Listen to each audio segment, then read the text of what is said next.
एक बार की बात है, एक आश्रम में 4 मंक्स ने निर्णय लिया कि हम 1 सप्ताह तक चुपचाप बिना कुछ बोले ध्यान में लीन रहेंगे।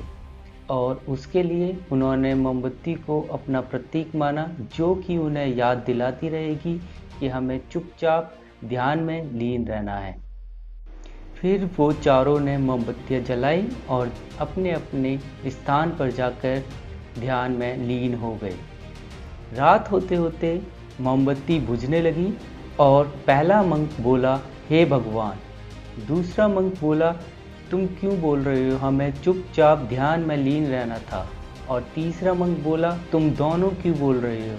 अंत में चौथा मंक हंसते हुए बोला, मैं तो बोला ही नहीं।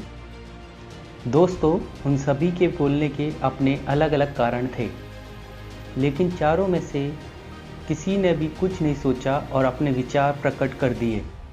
उनमें से किसी ने भी स्थिति को सुधारने का प्रयास नहीं किया। उसी आश्रम में उन चारों के अलावा एक बूढ़ा मंक भी था।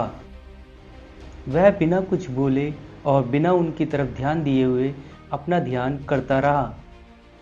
इस तरह उस बुद्धिमान मंक ने उन चारों को उनकी गलती का एहसास करा दिया और वो भी बिना कुछ बोले, जो कि वो चारों बोल कर भी नहीं कर पाए। बिना कुछ सोचे और ज़रूरत से ज़्यादा बोलने पर हमें खुद ही लोगों के सामने शर्मिंदा होना पड़ता है। एक समझदार व्यक्ति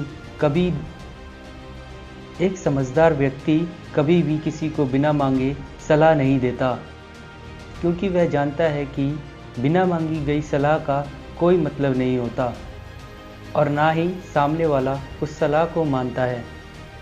लेकिन आजकल लोगों ने अपनी प्रॉब्लम बताई नहीं कि हम उन्हें सॉल्यूशन देना शुरू कर देते हैं, जबकि 99% केसेस में लोग बस हमसे ये चाहते हैं कि हम उनकी बात को ध्यान से सुनें।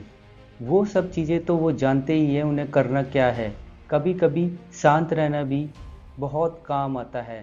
तो दोस्तों,